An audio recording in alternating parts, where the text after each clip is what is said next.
안녕하세요. 이명기 목사입니다. 오늘은 여호수아 8장 묵상입니다. 아이를 처음 공격했을 때는 하나님께 묻지도 하나님의 지시도 받지 않고 전투에 임했습니다. 그러나 제2차 아이성 공격은 하나님께서 여호수아에게 승리를 약속하시며 구체적인 전술도 일러주셨습니다. 여리고성을 점령할 때와는 다르게 물건과 가축을 챙겨도 좋다고 말씀하셨습니다. 여호수아는 하나님의 명령대로 백성에게 전투 준비를 지시했습니다.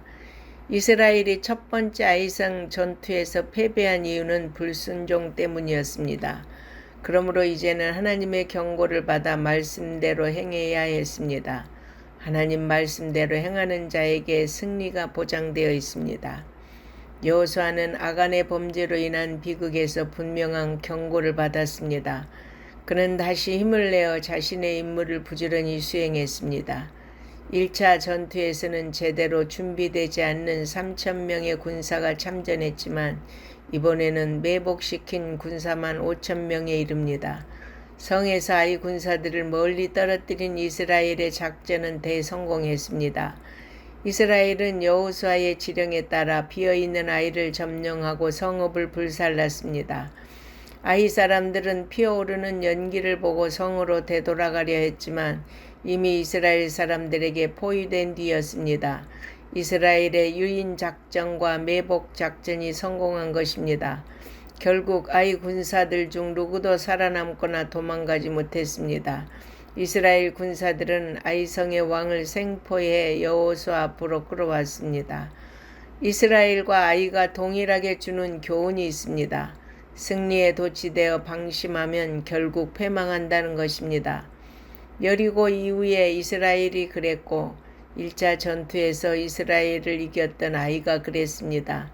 작은 성공에 교만하지 말고 어떤 상황에서든지 주님의 말씀에 자신을 비춰보고 겸손하게 행해야 합니다. 그래야 실패하지 않습니다. 이스라엘은 아이성 전투에서 하나님의 명령을 철저히 수행했습니다. 전쟁에 승리하고 아이성의 모든 주민을 죽이기까지 단창을 거두지 않는 여호수아의 모습은 아말렉과 이스라엘이 싸울 때 모세가 손을 들고 있는 동안 이스라엘이 승리를 거둔 사건과 유사합니다. 그는 이것을 기억하고 끝까지 손을 거두지 않았을 것입니다. 아이성 전투가 끝난 직후 여호수아는 에발산에 제단을 쌓았습니다. 모세는 전에 여호수아와 이스라엘 백성에게 가나안 땅에 들어가면 에발산에 제단을 쌓을 것을 명령했습니다.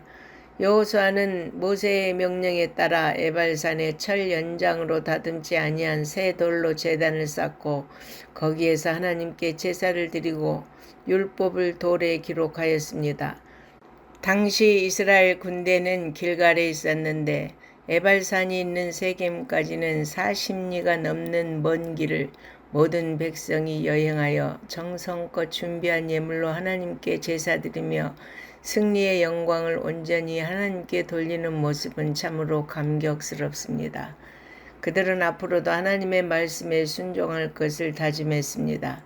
하나님을 따르는 한 이스라엘은 승리할 것입니다. 여호수아는 그 제단에 모세의 율법을 기록하고 모든 백성을 언약궤 앞에 불러 모았습니다.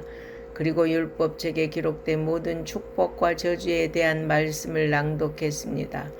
여호수아는 모세를 통해 기록된 하나님의 말씀을 하나도 빼지 않고 모두 선포한 것입니다.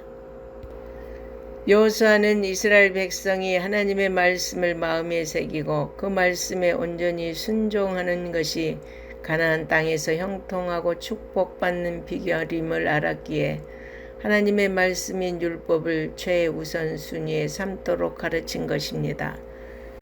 지금도 하나님의 백성인 성도는 동일하게 하나님의 말씀을 삶의 중심으로 삼아야 합니다. 아무리 세상이 변하여도 말씀에 순종하는 것이 가장 복된 선택입니다. 아멘.